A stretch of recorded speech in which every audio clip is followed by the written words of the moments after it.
Hello cuties.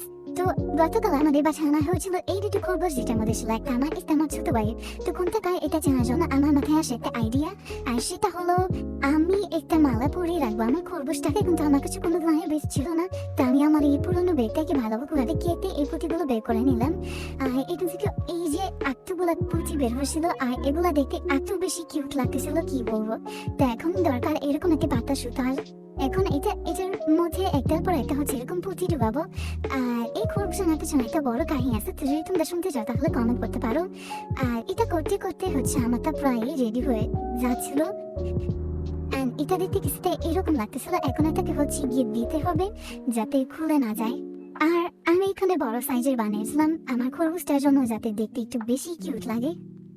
আর যখন এটা ready হয় তখন এটা দেখতে এত বেশি কিউট লাগছিল, আমার মনে হচ্ছে আমি রেখে দিই আমার জন্য। আমার ইচ্ছে করছিল এটা আমি আমার জন্য রেখে দিই, কিন্তু না, খরগোশের জন্য বানিয়েছি যখন খরগোশকে দিব। তো এটা হচ্ছে এখন আমার ভাই পড়াবে আমার খরগোশটাকে। তো দুইটাকে একসাথে আনার পর হচ্ছে আমার তাকে পড়াচ্ছিল। আর এগুলো কানের উপর দিয়ে যখন পড়াচ্ছিল তখন কিরকম একটা লাগতেছিল।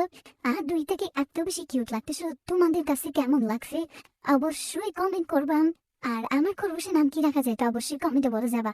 তো ভালো থেকো, টাটা, বাই।